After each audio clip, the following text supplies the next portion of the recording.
ನಮಸ್ಕಾರ ಪ್ರಜಾಧ್ವನಿ ಟಿವಿಯ ವೀಕ್ಷಕರಿಗೆ ಇವತ್ತಿನ ವಿಶೇಷ ಸಂಚಿಕೆಗೆ ಸ್ವಾಗತ.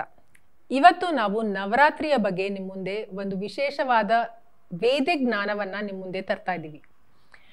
ಸಾಧಾರಣವಾಗಿ ನಾವು ನವರಾತ್ರಿ ನಮ್ಮ ದೇಶದಲ್ಲಿ ಎಲ್ಲಾ ಭಾಗದಲ್ಲೂ ಇದರ ಆಚರಣೆ ಇದೆ. ನಾವು ಗುಜರಾತ್ಗೆ ಹೋದ್ರೆ ಅಲ್ಲಿ ಬೇರೆ ತರ ಆಚರಣೆ ಇದೆ, ವೆಸ್ಟ್ ಬೆಂಗಾಲ್ ಕಡೆ ಹೋದ್ರೆ ಅಥವಾ ಈಸ್ಟರ್ನ್ ಪಾರ್ಟ್ಸ್ ಅಸ್ಸಾಮು ಆ ಕಡೆ ಎಲ್ಲ ನಾರ್ತ್ ಈಸ್ಟ್ ಕಡೆ ದುರ್ಗಾ ಪೂಜೆ ಬೇರೆ ತರ ಇರುತ್ತೆ. ಅದೇ ತರ ನಮ್ಮ ದಕ್ಷಿಣದ ಕಡೆ ಬಂದಾಗ ನಮ್ಮ ಕರ್ನಾಟಕ, ತಮಿಳುನಾಡು, ಆಂಧ್ರ ಪ್ರದೇಶ್ ಅಲ್ಲಿ ಬೇರೆ ತರ ಇರುತ್ತೆ.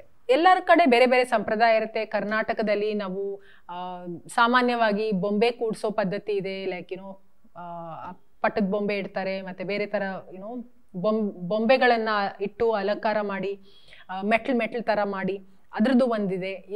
ಅದಲ್ಲದೆ ನಮ್ಮ ಮೈಸೂರು ಕಡೆ ಚಾಮುಂಡಿ ಬೆಟ್ಟದಲ್ಲಿ ಅಲ್ಲಿ ಒಂದು ವಿಶೇಷವಾದ ದಸರಾ ಉತ್ಸವವನ್ನ ತುಂಬಾ ವಿಜೃಂಭಣೆಯಿಂದ ಮೈಸೂರು ಅರಮನೆಯಲ್ಲಿ ನಡೆಯುತ್ತೆ. ಕೆಲವರು ಕನ್ಯಾ ಪೂಜೆ ಮಾಡ್ತಾರೆ. ಆ ಸಮಯದಲ್ಲಿ ಬೇರೆ ಬೇರೆ ರೀತಿಯಲ್ಲಿ ಈ ನವರಾತ್ರಿಯ ಆಚರಣೆ ಏನೋ ನಡೆಯುತ್ತೆ. ಆದ್ರೆ ಇದರ ನಿಜವಾದ ವೇದಿಕ್ ಸ್ಪಿರಿಚುವಲ್ ರೀಸನ್ ಏನು, ಆಧ್ಯಾತ್ಮಿಕ ಕಾರಣ ಈ ಸಮಯದಲ್ಲಿ ಯಾತಕ್ಕೆ ನವರಾತ್ರಿ ಬರುತ್ತೆ, ಇದನ್ನ ಬಂದಾಗ ನಾವೇನು ಪ್ರಾಕ್ಟಿಕಲ್ ಆಗಿ ನಮ್ಮ ದೇಹವನ್ನ ಬಳಸ್ಕೊಂಡು ಏನನ್ನ ಮಾಡಬೇಕು ಅದ್ರ ಬಗ್ಗೆ ಈ ಸಂಚಿಕೆಯಲ್ಲಿ ತಿಳಿಯೋಣ. ಇದು ಒಂದು ಸೈಂಟಿಫಿಕ್ ಆಗೂ ಇದೆ. ಅದಲ್ಲದೆ ನೀವು ಎಂದೂ ಈ ವಿಷಯದ ಬಗ್ಗೆ ನೀವು ಎಲ್ಲೂ ಕೇಳಿರ್ಲಿಕ್ಕಿಲ್ಲ. ಸೊ ಇದೇ ಪ್ರಪ್ರಥಮ ಬಾರಿ ನೀವು ಪ್ರಜಾಧ್ವನಿ ಟಿವಿಯಲ್ಲಿ ಇದರ ಬಗ್ಗೆ ನೀವು ಕೇಳ್ತಾ ಇದ್ದೀರಾ. ಮೊದಲಿಗೆ ನವರಾತ್ರಿಯ ಶಬ್ದವನ್ನ ಅರ್ಥ ಮಾಡ್ಕೊಳ್ಳೋಣ. ಇದರಲ್ಲಿ ನವ ಮತ್ತೆ ರಾತ್ರಿ ಇದೆ. ಸೊ ನವ ಅಂದ್ರೆ 9, ರಾತ್ರಿ ಅಂದ್ರೆ ರಾತ್ರಿ ಗೊತ್ತು, ನೈಟ್. ಸೊ ನವ ಅಂದ್ರೆ ಯಾತಕ್ಕೆ 9 ರಾತ್ರಿ ಅಂತ ಯಾತಕ್ಕೆ ಇದಕ್ಕೆ ಇಟ್ಟಿದ್ದಾರೆ. 13 ಇಲ್ಲ, 15 ಇಲ್ಲ, 5 ಇಲ್ಲ, 6 ಇಲ್ಲ, 7 ಇಲ್ಲ, 9 ಅಂತಾನೆ ಯಾತಕ್ಕೆ ಇಟ್ಟಿದ್ದಾರೆ. ಮತ್ತೆ ರಾತ್ರಿ ಅಂತಾನೆ ಯಾತಕ್ಕಿದೆ. ರಾತ್ರಿ ಯಾಕೆ ಅಂದ್ರೆ ಹೆಚ್ಚಾಗಿ ವೇದಿಕ್ ಹಬ್ಬಗಳೆಲ್ಲ ರಾತ್ರಿ ಆಚರಣೆ, ಲೈಕ್ ಶಿವರಾತ್ರಿ, ಜನ್ಮಾಷ್ಟಮಿ, ದೀಪಾವಳಿ, ನವರಾತ್ರಿ ಎಲ್ಲಾನು ರಾತ್ರಿಯ ಆಚರಣೆ. ಯಾಕಂದ್ರೆ ರಾತ್ರಿಗೆ, ಕತ್ತಲೆಗೆ ಅದು ಒಂದು ಪ್ರಾಮುಖ್ಯತೆ ಇದೆ. ರಾತ್ರಿ ನಮ್ಗೆ ಒಂದು ಬೆಳಕನ್ನ ಕಾಣೋದಕ್ಕೆ, ಉನ್ನತಿಯನ್ನ ಪಡೆಯೋದಕ್ಕೆ, ಮೇಲ್ ಏರೋದಕ್ಕೆ, ಆಧ್ಯಾತ್ಮಿಕಕ್ಕೆ ಅದು ತುಂಬಾ ಸಹಾಯ ಮಾಡುತ್ತೆ. ಯಾಕಂದ್ರೆ ಕತ್ತಲೆಗೆ ಆ ಪವರ್ ಇದೆ. ಬೆಳಕನ್ನ ಸೃಷ್ಟಿ ಮಾಡೋದಕ್ಕೆ ಒಂದು ಪವರ್ ಇದೆ. ಅದಕ್ಕೆ ಅದು ರಾತ್ರಿಯ ಹಬ್ಬ. ಅದಲ್ಲದೆ 9 ಅಂತ ಯಾಕೆ ಅಂತ ನೋಡೋಣ. ಇದಕ್ಕೆ ಒಂದು ತಿಳ್ಕೊಳ್ಳೋದಕ್ಕೆ ಮುಂಚೆ ಒಂದು ಸಣ್ಣ ಹಿನ್ನೆಲೆ. ಯಾವ ಹಿನ್ನೆಲೆ ಅಂದ್ರೆ ಋತುಗಳ ಹಿನ್ನೆಲೆ. ನಮ್ಮಲ್ಲಿ ಸೀಸನ್ಸ್ ಅಂದ್ರೆ ಋತುಗಳು ಏನ್ ಹೇಳ್ತೀವಿ, ನಮ್ಮಲ್ಲಿ ವೇದಿಕಲ್ಲಿ 6 ಋತುಗಳಿದೆ. ಆದ್ರೆ ನಾವು ಇಡೀ ಪ್ರಪಂಚಕ್ಕೆ ತಗೋಬೇಕಾದ್ರೆ ಒಂದು 4 ಮೇನ್ ಮುಖ್ಯ ಋತುಗಳು ಅಂತೂ ಇಡೀ ಪ್ರಪಂಚದಲ್ಲಿದೆ. ಏನು ಅಂದ್ರೆ ಸ್ಪ್ರಿಂಗು, ಸಮ್ಮರು, ಆಟಮು, ವಿಂಟರ್. ಸೊ ಇದು ಎಲ್ಲಾ ದೇಶದಲ್ಲೂ ಎಲ್ಲಾ ಭಾಗದಲ್ಲೂ ಈ ಸೀಸನ್ಸ್ ಅಂತೂ 4 ಸೀಸನ್ಸ್ ಇದ್ದೇ ಇರುತ್ತೆ. ಇವಾಗ ನಿಮ್ಗೆ ಕೆಲವೊಂದು ಪ್ರಶ್ನೆಗಳನ್ನ ಕೇಳ್ತೀನಿ. ಈ ಪ್ರಶ್ನೆಗಳಿಗೆ ನೀವು ಕಾಮೆಂಟ್ ಅಲ್ಲಿ ನಿಮ್ಮ ಉತ್ತರವನ್ನ ತಿಳಿಸಿ. ಮೊದಲನೇ ಪ್ರಶ್ನೆ, ಈ 4 ಸೀಸನ್ ತಗೊಂಡಾಗ, ಸ್ಪ್ರಿಂಗ್, ಸಮ್ಮರ್, ಆಟಮ್, ವಿಂಟರ್ ತಗೊಂಡಾಗ, ಈ 4 ಸೀಸನ್ ಅಲ್ಲಿ ಸೂರ್ಯ ಅತ್ಯಂತ ಪ್ರಬಲವಾಗಿರೋದು ಯಾವ ಸೀಸನ್ ಅಲ್ಲಿ, ಮತ್ತೆ ಯಾವಾಗ ದುರ್ಬಲವಾಗಿ ಆ ಪವರ್ ವೀಕ್ ಆಗಿರುತ್ತೆ. ಸೊ ಸ್ಟ್ರಾಂಗ್ ಯಾವಾಗಿರುತ್ತೆ, ವೀಕ್ ಆಗಿ ಯಾವಾಗಿರುತ್ತೆ. ಸೊ ಇದಕ್ಕೆ ಉತ್ತರ ಏನು ಅಂದ್ರೆ ಸಮ್ಮರ್ ಅಲ್ಲಿ ತುಂಬಾ ಪ್ರಖರವಾಗಿರುತ್ತೆ, ಸೂರ್ಯನ ಕಿರಣ ಪ್ರಖರವಾಗಿರುತ್ತೆ, ತುಂಬಾ ಸ್ಟ್ರಾಂಗ್ ಆಗಿರುತ್ತೆ. ಅದೇ ತರ ಯಾವಾಗ ವೀಕ್ ಆಗಿರುತ್ತೆ ಅಂದ್ರೆ ವಿಂಟರ್ ಟೈಮ್ ಅಲ್ಲಿ ಸೂರ್ಯನ ಕಿರಣಗಳು ನಮ್ಗೆ ಅಷ್ಟು ಶಾಖ ಬರಲ್ಲ. ಸೊ ವೀಕ್ ಆಗಿರುತ್ತೆ. ಹಾಗಾದ್ರೆ ನೆಕ್ಸ್ಟ್ ಪ್ರಶ್ನೆ, ಸೊ ಯಾವಾಗ ಸೂರ್ಯ ಅತ್ಯಂತ ಪ್ರಬಲವಾಗೂ ಇರಲ್ಲ, ತುಂಬಾ ತೀಕ್ಷ್ಣತೆ ಏನು ಕೊಡಲ್ಲ, ತುಂಬಾ ವೀಕ್ ಆಗೂ ಇರಲ್ಲ, ಮಿಡಲ್ ರೇಂಜ್ ಅಲ್ಲಿ ಯಾವಾಗಿರುತ್ತೆ ಈ 4 ಸೀಸನ್ ಅಲ್ಲಿ ಅಂದ್ರೆ ಇನ್ನುಳಿದ ಸೀಸನ್ ಅಲ್ಲಿ ಅಂದ್ರೆ ಸ್ಪ್ರಿಂಗ್ ಮತ್ತೆ ಆಟಮ್. ಸ್ಪ್ರಿಂಗ್ ಅಂದ್ರೆ ಈ ವಸಂತ ಋತುವಿನಲ್ಲಿ ಏನ್ ಬರುತ್ತೆ, ವಸಂತ ಋತುವಿನಲ್ಲಿ ಅದು ಸ್ಪ್ರಿಂಗ್. ಇನ್ನು ಆಟಮ್ ಅಂದ್ರೆ ಈ ಶರದ್ ಋತುವಿನಲ್ಲಿ ಏನ್ ಬರುತ್ತೆ ಅದು ಆಟಮ್.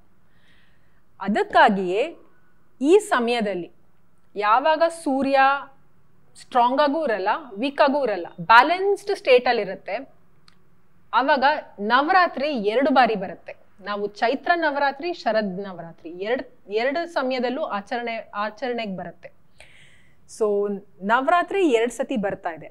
ಹಾಗಾಗಿ ನವರಾತ್ರಿ 2 ಬಾರಿ ಬರ್ತಾ ಇದೆ. ಚೈತ್ರ ಮಾಸದಲ್ಲಿ ವಸಂತ ಋತುವಿನಲ್ಲಿ ಚೈತ್ರ ನವರಾತ್ರಿ, ಅದೇ ತರ ಶರದ್ ಋತುವಿನಲ್ಲಿ ಆಶ್ವಯುಜ ಮಾಸದಲ್ಲಿ ಶರದ್ ನವರಾತ್ರಿ. ಸೊ 2 ನವರಾತ್ರಿ ಬರುತ್ತೆ. ಆದ್ರೆ ನಮ್ಗೆ ಬರೀ ಸೂರ್ಯ ಮಾತ್ರ ಇಲ್ಲ, ನಮ್ಗೆ ಈ ಭೂಮಂಡಲದಲ್ಲಿ 2 ಫೋರ್ಸ್ ಎನರ್ಜಿ ಇದೆ, ಮ್ಯಾಸ್ಕ್ಯುಲಿನ್ ಮತ್ತೆ ಫೆಮಿನಿನ್. ಸೂರ್ಯ ಅನ್ನೋದು ಮ್ಯಾಸ್ಕ್ಯುಲಿನ್ ಎನರ್ಜಿ, ಇನ್ನೊಂದಿದೆ ಫೆಮಿನಿನ್ ಎನರ್ಜಿನೂ ಇದೆ ಈ ಬ್ರಹ್ಮಾಂಡದಲ್ಲಿ. ಸೊ ಅದನ್ನು ಬ್ಯಾಲೆನ್ಸ್ ಆಗಬೇಕು. ಸೂರ್ಯ ಯಾವ್ದನ್ನ ಪ್ರತಿನಿಧಿಸುತ್ತೆ ಅಂದ್ರೆ ಒಂದು ಮ್ಯಾಸ್ಕ್ಯುಲಿನ್ ಪುರುಷತ್ವದ ಒಂದು ಶಕ್ತಿಯನ್ನ ಪ್ರತಿನಿಧಿಸುತ್ತೆ, ಅಂದ್ರೆ ತಂದೆ, ಪಿತಾ, ಸೂರ್ಯ. ಸೊ ಇದೆಲ್ಲ ಮ್ಯಾಸ್ಕ್ಯುಲಿನ್ ಎನರ್ಜಿ. ಅದೇ ತರಹ ಫೆಮಿನಿನ್ ಎನರ್ಜಿ ಯಾವುದು ಅಂತ ಕೇಳಿದ್ರೆ ಚಂದ್ರ, ಮಾತೆ, ಮಾತೃತ್ವ, ಏನು ಸ್ತ್ರೀತ್ವ, ಅದೆಲ್ಲ ಚಂದ್ರನ ಗುಣಗಳನ್ನ ಅದು ಪ್ರತಿನಿಧಿಸುತ್ತೆ ಚಂದ್ರ. ಇವಾಗ ನಾವು ಸೂರ್ಯ ಒಂದು ಮಿಡಲ್ ರೇಂಜ್ಗೆ ಬಂದಿದೆ, ಅದು ತುಂಬಾ ಪವರ್ಫುಲ್ ಆಗೂ ಇಲ್ಲ, ತುಂಬಾ ವೀಕ್ ಆಗೂ ಇಲ್ಲ. ಅದೇ ತರಹ ಚಂದ್ರ ಕೂಡ ಸೂರ್ಯನ ಪ್ರಬಲತೆಗೆ ಈಕ್ವಲ್ ಆಗೋದಕ್ಕೆ ನಾವು ವೇಟ್ ಮಾಡಬೇಕು. ಸೊ ಇವಾಗ ನಮ್ಗೆ ಗೊತ್ತಿದೆ 15 ದಿನ ಶುಕ್ಲ ಪಕ್ಷ ಬರುತ್ತೆ. ಸೊ ಅದರಲ್ಲಿ ಚಂದ್ರ ವೃದ್ಧಿಸ್ತಾ ಇರ್ತಾನೆ, ಏನೋ ಪ್ರಥಮಿ, ದ್ವಿತೀಯ, ತೃತೀಯ, ಚತುರ್ಥಿ, ಪಂಚಮಿ, ಷಷ್ಠಿ, ಸಪ್ತಮಿ, ಅಷ್ಟಮಿ, ನವಮಿ, ದಶಮಿ, ದ್ವಾದಶಿ, ದಶಮಿ, ಏಕಾದಶಿ, ದ್ವಾದಶಿ, ತ್ರಯೋದಶಿ, ಚತುರ್ದಶಿ, ಹುಣ್ಣಿಮೆ. ಸೊ ಈ ತರ 15 ದಿನ ಅದು ಇನ್ಕ್ರೀಸ್ ಆಗ್ತಾ ಇರುತ್ತೆ ಚಂದ್ರ. ಅದು ಶುಕ್ಲ ಪಕ್ಷದಲ್ಲಿ 15 ದಿನ ಬೇಕು. ಆದ್ರೆ ಅದು 9ನೇ ತಿಥಿಗೆ ಬಂದಾಗ, ಅಂದ್ರೆ ನವಮಿ ತಿಥಿಗೆ ಬಂದಾಗ, ಅದು ಎಕ್ಸಾಕ್ಟ್ ಸೂರ್ಯ ಎಷ್ಟು ಪವರ್ ಯಾವ ಪ್ರಬಲತೆಯಲ್ಲಿರುತ್ತೋ ಚಂದ್ರನು ಅದೇ ಪ್ರಬಲತೆಗೆ ಬರುತ್ತೆ ನವಮಿ ತಿಥಿಯಲ್ಲಿ. ಸೊ ಅದು ತುಂಬಾ ಫುಲ್ ಹುಣ್ಣಿಮೆ ಆಗಿ ಚಂದ್ರ ಕೂಡ ಅದರ ಪೂರ್ಣ ಶಕ್ತಿಯನ್ನ ಹೊಂದಿರಲ್ಲ, ಫುಲ್ ಸ್ಟ್ರೆಂತ್ ಅಲ್ಲಿ ಇರಲ್ಲ, ಅಥವಾ ಅಮಾವಾಸ್ಯೆ ತರ ಏನು ಚಂದ್ರ ಇಲ್ದಿರೋ ತರ ವೀಕ್ ಪೊಸಿಷನ್ ಅಲ್ಲೂ ಇರಲ್ಲ. ಅದು ಜಸ್ಟ್ ಸೂರ್ಯನಿಗೆ ಎಕ್ಸಾಕ್ಟ್ ಈಕ್ವಲ್ ನಿಖರವಾಗಿ ಇರುವಂತಹ ಶಕ್ತಿಯ ಸ್ಥಿತಿ. ಸೊ ಇದಿದ್ದಾಗ ಏನಾಗತ್ತೆ, ನಾವು ಸಮ್ಮರಲ್ಲೂ ಇಲ್ಲ, ವಿಂಟರಲ್ಲೂ ಇಲ್ಲ, ಸೂರ್ಯನು ಮಿಡಲ್ ರೇಂಜ್ ಅಲ್ಲಿ ಇದೆ ಎನರ್ಜಿ ಶಕ್ತಿಯಲ್ಲಿ, ಚಂದ್ರ ಕೂಡ ಮಿಡಲ್ ರೇಂಜ್ ಅಲ್ಲಿ ಇದೆ. ಆವಾಗ ಪ್ರಕೃತಿಯಲ್ಲಿ, ಹೊರಗಡೆ ಪ್ರಕೃತಿಯಲ್ಲಿ ಮ್ಯಾಸ್ಕ್ಯುಲಿನ್ ಮತ್ತೆ ಫೆಮಿನಿನ್ ಎನರ್ಜಿ ಏನಿದೆ ಅದು ಬ್ಯಾಲೆನ್ಸ್ಡ್ ಸ್ಟೇಟ್ ಅಲ್ಲಿ ಇರುತ್ತೆ, ಎಕ್ಸಾಕ್ಟ್ ಆಗಿ ಬ್ಯಾಲೆನ್ಸ್ಡ್ ಸ್ಟೇಟ್ ಅಲ್ಲಿ ಇರುತ್ತೆ. ಹಾಗಿರ್ಬೇಕಾದಾಗ ಪ್ರಕೃತಿಯಲ್ಲಿ ನಾವು ಎಲ್ಲಾ ತರಹದ ಏನ್ ಹೇಳ್ತಾರೆ ಸಮತೋಲನವನ್ನ ನಾವು ಕಾಣ್ತೀವಿ. ಅದಕ್ಕಾಗಿಯೇ ಆಯುರ್ವೇದದಲ್ಲಿ ಆ ಸಮಯದಲ್ಲಿ ಏನು ಶರದ್ ಋತುವಿನ ಸಮಯದಲ್ಲಿ ಅವರು ಎಲ್ಲಾ ತರಹದ ಏನು ಡಿಟಾಕ್ಸಿಫಿಕೇಶನ್ ಎಲ್ಲ ಕೂಡ ಹೇಳ್ತಾರೆ, ನಮ್ಮನ್ನ ನಾವು ಶುದ್ಧೀಕರಿಸ್ಕೊಳ್ಳೋ ಸಮಯ ಅದು ಅಂತ. ಸೊ ಹೀಗಿರ್ಬೇಕಾದಾಗೆ ಪ್ರಕೃತಿಯಲ್ಲಿ ಎಲ್ಲ ಸಮತೋಲನದಲ್ಲಿದ್ದಾಗ ಆ ಸಮಯದಲ್ಲಿ ನಾವೇನ್ ಮಾಡ್ಬೇಕು ಅಂದ್ರೆ ನಾವು ಕೂಡ ನಮ್ಮನ್ನ ನಾವು ಹೆಚ್ಚು ಸಮತೋಲನಕ್ಕೆ ಅಂದ್ರೆ ಬ್ಯಾಲೆನ್ಸ್ಗೆ ಬರೋದಕ್ಕೆ ಅದು ತುಂಬಾ ಸಹಾಯ ಮಾಡುವ ಸಮಯ. ಇದು ವರ್ಷದಲ್ಲಿ 2 ಬಾರಿ ಮಾತ್ರ ಬರುತ್ತೆ, ಚೈತ್ರ ನವರಾತ್ರಿ, ಶರದ್ ನವರಾತ್ರಿ. ಇದನ್ನ ನಾವು ಸರಿಯಾದ ರೀತಿಯಲ್ಲಿ ಉಪಯೋಗಿಸ್ಕೊಳ್ಬೇಕಾದ ಒಂದು ಸಮಯ. ಇದು ಋಷಿಗಳಿಗೆ ಗೊತ್ತಿತ್ತು. ಇದು ಬರೀ ಒಂದು ನಾವೇನು ಹೊರಗಡೆ ಏನು ಆಚರಣೆ ಮಾಡ್ತೀವಿ ಅದು ಮುಖ್ಯ ಅಲ್ಲ, ನಮ್ಮ ಒಳಗಡೆ ಆಂತರಿಕವಾಗಿ ನಮ್ಮನ್ನ ಉನ್ನತಿಯ ಕಡೆ ತಗೊಂಡು ಹೋಗೋದಕ್ಕೆ ಇದು ಒಂದು ಅತ್ಯಂತ ಪವರ್ಫುಲ್ ಟೈಮ್. ಯಾಕಂದ್ರೆ ಆವಾಗ ಕಾಸ್ಮಿಕ್ ಎನರ್ಜಿ ಏನಿರುತ್ತೆ ಅತ್ಯಂತ ಬ್ಯಾಲೆನ್ಸ್ಡ್ ಸ್ಟೇಟ್ ಅಲ್ಲಿ ಇರುತ್ತೆ. ಸೊ ಆ ಟೈಮಲ್ಲಿ ನಮ್ಮನ್ನ ನಾವು ಹೇಗೆ ಬ್ಯಾಲೆನ್ಸಿಗೆ ತಗೊಂಡು ಬರೋದು ಅಂದ್ರೆ ಮೆಡಿಟೇಷನ್. ನಾವೇನು ಮೆಡಿಟೇಷನ್ ಅಂತ ಕಲಿತಾ ಇದೀವಿ, ಸೆಂಟರ್ಟೇಷನ್ ಅಂತ ಕಲಿತಾ ಇದೀವಿ, ನಮ್ಮನ್ನ ನಾವು ಬ್ಯಾಲೆನ್ಸಿಗೆ ತಗೊಂಡು ಬರೋದಕ್ಕೆ ಹೇಗೆ ಮಾಡೋದು ಅಂತ ಕಲಿತಾ ಇದೀವಿ. ಅದನ್ನೇ ನಾವು ಆ ಸಮಯದಲ್ಲಿ ಮಾಡಿದಾಗ ನಮ್ಗೆ ಅದು ತುಂಬಾ ಪವರ್ಫುಲ್ ಆಗಿರುತ್ತೆ ಮತ್ತೆ ತುಂಬಾ ಬೆನಿಫಿಟ್ಸ್ ನಮ್ಗೆ ಕೊಡುತ್ತೆ. ಸೊ ಹೀಗಿದ್ದಾಗ ನಾವು ಹೊರಗಡೆ ಏನು ಪ್ರಕೃತಿಯಲ್ಲಿ ಬ್ಯಾಲೆನ್ಸ್ ಇರುತ್ತೆ, ನಮ್ಮಲ್ಲೂ ಬ್ಯಾಲೆನ್ಸ್ ಇರುತ್ತೆ, ಅವಾಗ ಅದು ನಾವು ತುಂಬಾ ಕೊಹರೆಂಟ್ ಆಗಿರ್ತೀವಿ. ಸೊ ಇದು ಒಂದು ಪ್ರಬಲವಾದ ಒಂದು ವಿಷಯ. ಹೇಗೆ ಮೆಡಿಟೇಟ್ ಮಾಡಬೇಕು ನಾವು ಆಲ್ರೆಡಿ ಹೇಳಿದೀವಿ. ನಮ್ಮ ಸ್ಪೈನ್ ಸ್ಟ್ರೇಟ್ ಆಗಿರ್ಬೇಕು, ನಮ್ಮ ಬಾಡಿ ಪಾಸ್ಚರ್ ಕರೆಕ್ಟ್ ಆಗಿರ್ಬೇಕು. ಆವಾಗ ಆ ಸಮಯದಲ್ಲಿ ಕಾಸ್ಮಿಕ್ ಎನರ್ಜಿ ಅಂದ್ರೆ ಬ್ರಹ್ಮಾಂಡದಿಂದ ಏನು ಎನರ್ಜಿ ನಮಗೆ ಫ್ಲೋ ಆಗತ್ತೆ, ತುಂಬಾ ಆ ಬ್ಯಾಲೆನ್ಸ್ಡ್ ಎನರ್ಜಿ ನಮ್ಮಲ್ಲಿ ಫ್ಲೋ ಆಗಿ ನಮಗೂ ಕೂಡ ಅದು ಸಹಾಯ ಮಾಡುತ್ತೆ. ಅದಲ್ಲದೆ ನಮ್ಮ ಏನು ಆ ಎಕ್ಸಸೈಸ್ ಮಾಡಿ ಉಸಿರನ್ನ ನಾವು ಶ್ವಾಸವನ್ನ ಸುಷುಮ್ನ ನಾಡಿಯಲ್ಲಿ ತಗೊಂಡ್ ಬರ್ತೀವಿ, ಬಾಯಿ ಮಧ್ಯದಿಂದ ಮಾತಾಡ್ತೀವಿ. ನಾವೇನು ಸರಿಯಾದದನ್ನ ಮಾತಾಡ್ತೀವಿ, ವರ್ಡ್ ಮೇಕ್ಸ್ ದ ವರ್ಲ್ಡ್ ಅಂದ್ರೆ ನಾವೇನ್ ಮಾತಾಡ್ತೀವೋ ಅದರಂತೆಯೇ ನಮ್ಮ ಪ್ರಪಂಚದ ರಚನೆ ಆಗತ್ತೆ.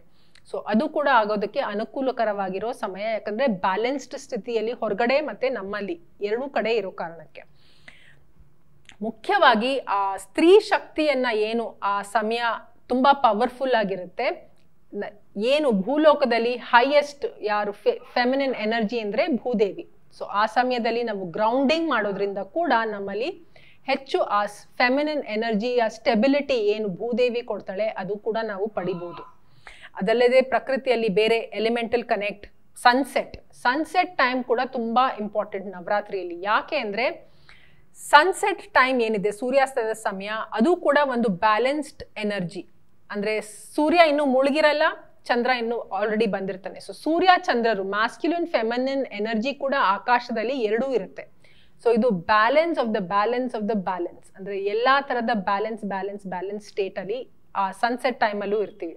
ಸೊ ಆ ಸಮಯದಲ್ಲಿ ನಾವು ಪ್ರಕೃತಿಯ ಮೇಲೆ ನಮ್ಮ ಗಮನವನ್ನ ಹರಿಸಿ ಏನು ನಾವು ಸ್ತುತಿಯನ್ನ ಮಾಡ್ತೀವಿ, ಪ್ರಶಂಸೆಯನ್ನ ಮಾಡ್ತೀವಿ, ನಮ್ಮ ಬಾಯಿಂದ ಏನ್ ಹೇಳ್ತೀವಿ ಸರಿಯಾದದ್ದನ್ನ, ಅದು ಕೂಡ ನಮ್ಗೆ ತುಂಬಾ ಬೆನಿಫಿಟ್ ಅನ್ನ ತಂದ್ಕೊಡುತ್ತೆ.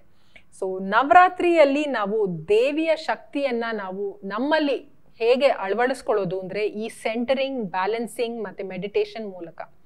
ಅದಲ್ಲದೆ ನವರಾತ್ರಿ ಆದ್ಮೇಲೆ ಏನು ವಿಜಯದಶಮಿ ಅಂತ ಬರುತ್ತೆ, ಸೊ ಏನು ದುಷ್ಟ ಶಕ್ತಿಯ ಮೇಲೆ ಏನು ದೈವಿ ಶಕ್ತಿಗಳ ಏನು ಒಂದು ವಿಜಯವನ್ ಆಗತ್ತೆ. ಅದು ಹೇಗಾಗತ್ತೆ ಅಂದ್ರೆ ಈ ಬ್ಯಾಲೆನ್ಸ್ಡ್ ಸ್ಟೇಟ್ ಅಲ್ಲಿ ಇದ್ದಾಗ ಮಾತ್ರ, ಯಾವಾಗ ಸೂರ್ಯ ಚಂದ್ರರು ಬ್ಯಾಲೆನ್ಸ್ ಸ್ಟೇಟ್ ಬರ್ತಾರೆ ಆವಾಗ್ಲೇನೆ ಆ ವಿಜಯ ಆಗೋದಕ್ಕೆ ಸಾಧ್ಯ. ಸೊ ಈ ಸಮಯದಲ್ಲಿ ನಮ್ಮ ಒಳಗಡೆ ಇರೋ ಶತ್ರುಗಳು ಯಾರು ಅಂದ್ರೆ ಅರಿಷಡ್ವರ್ಗಗಳು, ಅಂದ್ರೆ ಕಾಮ, ಕ್ರೋಧ, ಲೋಭ, ಮೋಹ, ಮದ, ಮಾತ್ಸರ್ಯ ಏನು ಮತ್ತೆ ಅಹಂಕಾರ, ಮಮಕಾರ ಏನು ನಮ್ಮಲ್ಲಿ ಏನು ಎನಿಮೀಸ್ ಅಥವಾ ಶತ್ರುಗಳಿದ್ದಾರೆ ಅದನ್ನ ನಾವು ಜಯಿಸೋದಕ್ಕೆ, ಅಥವಾ ನಮ್ಮಲ್ಲಿ ಏನ್ ನೆಗೆಟಿವಿಟಿ ಇದೆ ಅದರಿಂದ ಅದನ್ನ ಮೀರಿ ಮೇಲೆ ಏರೋದಕ್ಕೆ ಸಹಾಯ ಮಾಡೋದು ಈ ನವರಾತ್ರಿಯ ಸಮಯದಲ್ಲಿ ನಾವು ಮಾಡುವ ಏನು ಪ್ರಾಕ್ಟೀಸಸ್ ಇದೆ, ಸೆಂಟರಿಂಗ್, ಮೆಡಿಟೇಷನ್, ಗ್ರೌಂಡಿಂಗ್ ಪ್ರಾಕ್ಟೀಸಸ್ ಇದೆ, ಅದು ವಿಜಯದಶಮಿಯ ದಿನ ನಮಗೂ ಕೂಡ ಆ ಜಯವನ್ನ ತಂದ್ಕೊಡುತ್ತೆ. ಸೊ ಹೀಗೆ ನಾವು ನವರಾತ್ರಿ ಎಂದು ಯಾತಕ್ಕೆ ವೇದಿಕ್ ರೀತಿಯಲ್ಲಿ ಏನು ಸರಿಯಾದ ರೀತಿಯಲ್ಲಿ ಆ ಸಮಯದಲ್ಲಿ ಏನ್ ಮಾಡಬೇಕು, ಪ್ರಕೃತಿಯಲ್ಲಿ ಯಾವ ತರಹದ ಎನರ್ಜಿ ಇರುತ್ತೆ ಅದೇ ಎನರ್ಜಿನ ನಮ್ಮಲ್ಲಿ ನಾವು ಹೇಗೆ ತಂದ್ಕೊಂಡು ನಾವು ಜಯವನ್ನ ಪಡೆಯಬಹುದು ಅಂತ ಈ ಸಂಚಿಕೆಯಲ್ಲಿ ಕಲ್ತ್ವಿ. ಸೊ ಹಾಗಾದ್ರೆ ನೀವು ಕೂಡ ಈ 9 ದಿನಗಳಲ್ಲಿ ಆ ಸಾಧನೆ ಅಂತ ಏನ್ ಮಾಡ್ಬೇಕು ಅಂತ ಇಚ್ಛೆ ಇದ್ರೆ ಈ ಸಾಧನೆಯನ್ನ ನಾವು ಈ 9 ದಿನಗಳಲ್ಲಿ ಮಾಡಿ ದೇವಿಯ ಅನುಕಂಪ ಮತ್ತೆ ಕರುಣೆಯನ್ನ ಸಂಪಾದಿಸೋಣ ಅಂತ ಹೇಳ್ತಾ ನಾವು ಮತ್ತೆ ಮುಂದಿನ ಸಂಚಿಕೆಯಲ್ಲಿ ಸಿಗೋಣ. ಅಲ್ಲಿಯವರೆಗೆ ಧನ್ಯವಾದ.